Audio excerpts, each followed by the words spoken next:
On June 1, 2001, the deadliest and most brutal massacres of royalty happened in Nepal. King Birendra, his wife, Queen Aishwarya, and several other family members were murdered in cold blood. The entire world was in shock. Why did an entire royal family have to be killed? Why was Crown Prince Dipendra the major suspect, despite being shot in the head and slipping into a coma? Was it fate or a curse that came to pass on the royal family? This is Crown Buzz Channel. Make sure to subscribe and hit the bell icon. Let's begin. Before diving into the details, it's important to note that this was one of the most dramatic events to ever happen to the monarchy in a country since the communists killed Tsar Nicholas of Russia and his family in 1918. Here's a little history about the Kingdom of Nepal. 4 noble families were initially involved in the government of the nation. They included the Shah dynasty, the Basnyat family, the Panda dynasty, and the Thapa dynasty. These noble families warred among themselves constantly by killing each other for supremacy. During this period, there were 2 major massacres before these noble families were displaced by the rise of the Rana dynasty. So the country had a history of violent power struggles. However, the early 2000 royal massacre was so mysterious and confusing.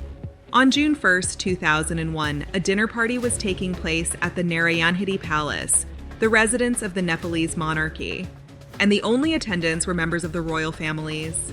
Crown Prince Dipendra Bir Bikram Shah was said to have been drunk on whiskey, and he was also high after smoking a special kind of cigarette. It was a mixture of hashish and another unnamed black substance. He had an argument with a guest and was escorted back to his room by his younger brother, Neerajan, and a cousin. His lover, Miss Rana, told authorities that the crown prince had called her, and he was slurring in his speech. After talking for a while, they concluded their conversation with the prince, saying he was going to sleep. Rather than sleeping, however, he emerged from his room in his army uniform carrying 3 guns, including an M16 assault rifle.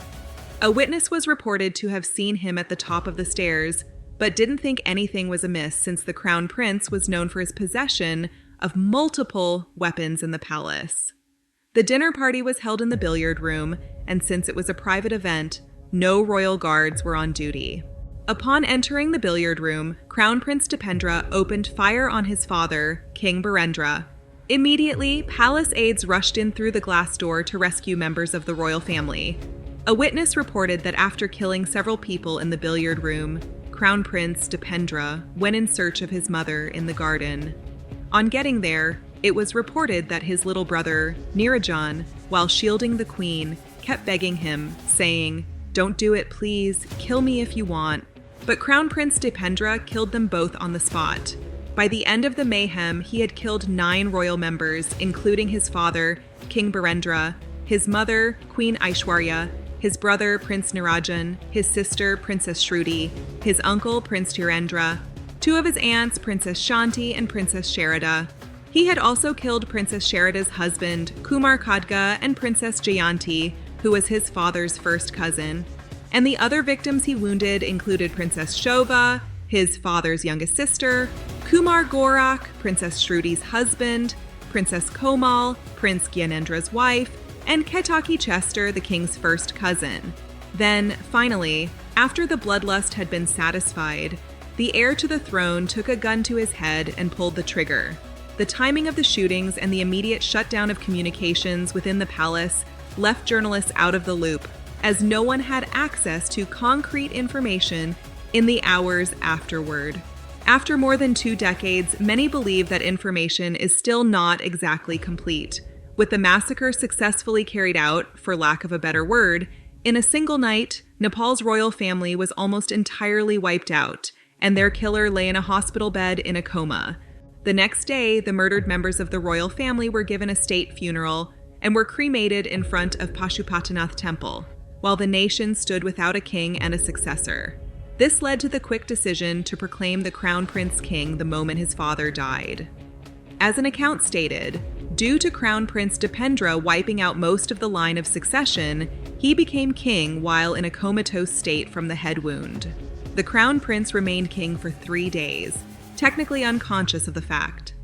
On June 4, 2001, it was announced that King Dipendra had died. His uncle, Prince Gyanendra, became regent for 3 days before taking the throne himself.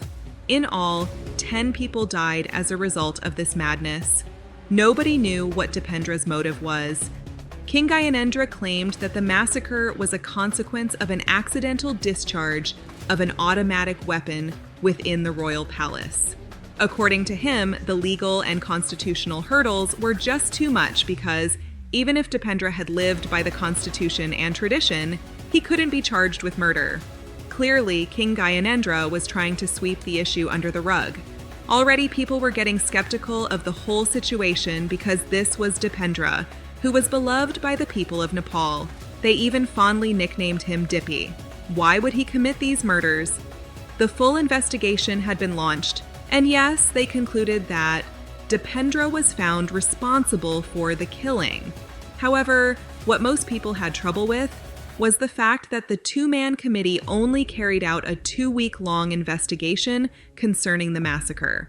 The committee claimed they interviewed more than 100 people, including eyewitnesses, palace officials, guards, and staff, before nailing Dipendra for the crime. There wasn't any forensic analysis of the scene of the incident either. This would have given light to the confusion of why Dipendra's self-inflicted head wound was located at his left temple when he was well known to be right-handed. Answers to some of these questions would have been obtained if the government of Nepal at the time accepted the help the Scotland Yard was offering to conduct a major forensic analysis of the scene of the crime. The international community still wonders why this help was rejected. All these lapses forced people to start developing some theories. One theory was that Dipendra wanted to marry Devyani Rana, whom he had met in the UK. However, the royal family objected because Devyani's mother's family had ties to lower-class royals of India, and her father's political alliances weren't loved by the royals. It was also known that Devyani's family were one of the wealthiest former royal families of India, and were even allegedly far wealthier than the Nepalese monarchs. While that may look way too superficial, a more substantial reason why Dipendra wasn't allegedly allowed to marry Devyani was the possibility of Indian influence in Nepal's government if such a marriage was allowed. So it seemed Dipendra was being forced to settle for a prospective bride from the main branch of the Nepalese Rana dynasty, chosen by the royal family. By 2001, some felt the issue had weakened the relationship between the king and queen and their firstborn son. Newspaper clippings at the time reveal that Dipendra's decision not to marry as he reached his 30s threatened his status as heir to the throne. One article dated from May 27, 2001 suggested, "People are asking why the crown prince is unmarried at this age, and whether his future as the heir to the throne is in danger." But was that enough to murder his entire family? Some experts believe that Dipendra wasn't happy about his father's decision to move towards a constitutional monarchy after an uprising in the 1990s. According to them, Dipendra was angry that he was going to inherit a throne with little power. However, this constitutional monarchy issue was bound to happen whether King Birendra agreed to it or not. What they found questionable was the absence of Prince Gyanendra, Dipendra's uncle, who later became king at the dinner party. His wife was there. Why wasn't he? Gyanendra was said to be in Pokhara at the time of the dinner function. His wife Komal, their son Paras, and their daughter Prerana were in the room at the royal palace during the massacre. Honestly, there was reason to suspect him. It was quite obvious that Gyanendra could only get to the throne if both of his nephews, Dipendra and Nirajan, were removed from the line of succession, which was what conveniently happened while nobody in his family died. Rumors spread that Gyanendra and his son, Prince Paras, carried out the murders and framed Dipendra so they could claim the throne for themselves. Gyanendra and Paras were very unpopular at the time. One of the eyewitnesses of the royal massacre even believed that Paras was the main man behind the whole massacre, claiming that the perpetrator had worn a mask to disguise himself as Dipendra. Some wild claims stated that Paras broke and threw away Dipendra's ventilator in the hospital, and that 900 people were killed that day. But both Paras and his father have, of course, vigorously denied any involvement in the massacre. Some people have pointed accusatory fingers at the Indian Research and Analysis Wing and even the CIA. Others have blamed Kataki Chester, Upendra Devkota, and the Nepalese army for the massacre. However, no reliable evidence has been found for any of these claims. Even after the abolition of the monarchy following the 2006 revolution, many questions remain unanswered. However, one thing can be agreed on. The incident kicked off a turbulent period in Nepal that culminated in the end of the country's monarchy 7 years later. Is it destiny or a curse fulfilled? There is an old legend in Nepal dating back to 1769 when Prithvi Narayan Shah conquered the three kingdoms and declared himself monarch. The king was marching into the Kathmandu Valley when he encountered a sage and offered him some yogurt.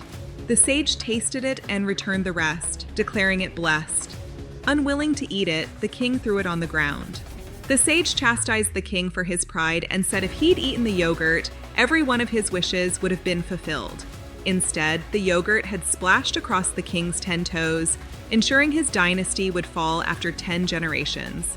For many locals, the death of King Birendra, the 11th ruler of the Shah dynasty, was the fulfillment of that curse. But 2 decades after the massacre, thousands are calling for the monarchy to be reinstated. What are your thoughts on this tragic event? Do you believe his son was guilty of it? Let us know your thoughts in the comment section below. Don't forget to like, subscribe, and hit the bell icon for notifications. Stay tuned for more captivating content.